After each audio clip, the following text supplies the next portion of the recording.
Our next question for today is a fun one. I really like this one, and I shouldn't, but I like it.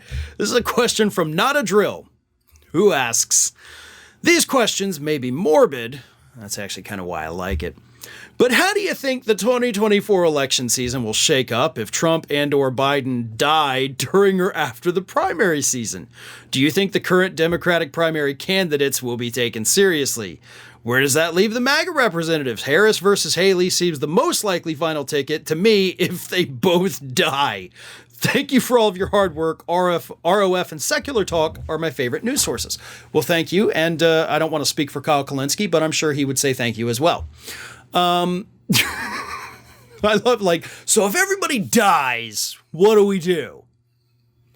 And the weird thing is, as morbid as it is, that's a possibility for both Trump and Biden, 100% a possibility. On the Biden side, if we go through the primaries, and of course Biden is the winner, and they go ahead and nominate him for the ticket, what happens at that point after there is an official nomination is that you would basically go through the line of succession.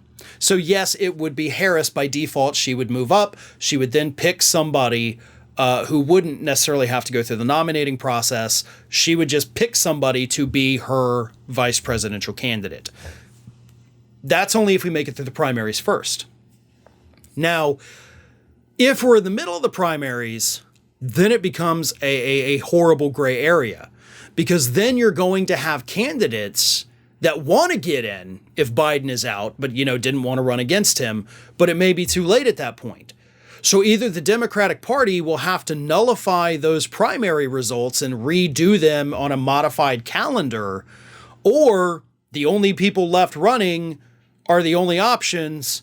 And in which case, to answer that part of your question, yikes. Because that would leave Bobby Kennedy Jr. or Marianne Williamson. Out of the two, I'd say Marianne Williamson 100%. And for the record, I don't hate Marianne Williamson at all. We actually did get one question, what are my thoughts on her, which I have answered, by the way, over at Ring of Fire.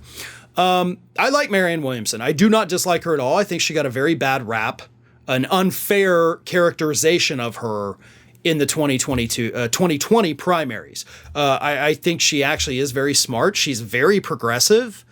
So I don't dislike Marianne Williamson at all. And if something were to happen to Biden, under this situation that we're talking about, I would, pray that it would be Marianne Williamson if it had to be one of the two people currently running. But if something happens to him prior to the beginning of primaries and caucuses, more people could immediately enter the race, and then we'd have, a much more fair contest. Gavin Newsom, I think, is somebody that would immediately jump in. Bernie Sanders, I'm pretty sure, would immediately jump in. And if he did, then boom, that's where I'm going, 100%. Now, if Katie Porter were to jump in, I'd be torn. I wouldn't know whether to go Bernie or Porter, and almost want to lean Porter a little bit. But that's what would happen under that, horribly morbid scenario on the left. On the right, I think Republicans would throw a nonstop party to the point where we'd be running out of alcohol here in the United States. If they didn't have to deal with Trump anymore, my God, those would be the happiest people you've ever seen in your lives.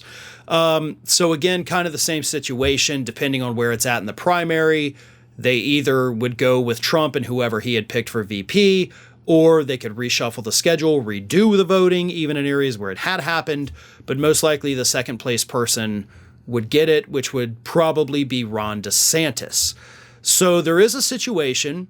Well, actually, I say that, but I think DeSantis is going to be out in the early states. So you're probably right, actually, when I think about it. It probably would be a Haley versus Harris kind of ticket.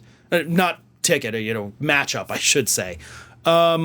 Which, kind of two bland people. But Nikki Haley, of course, has advocated for taking rights away from people.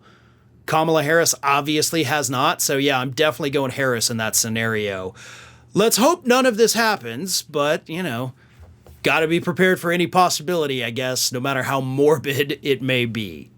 Hey everyone, this is Aspen. And did you know that for the low cost of $0 per day, you can subscribe to the Fair and Balanced YouTube channel?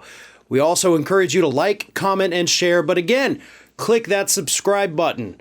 and help Aspen, oh, not be so grumpy.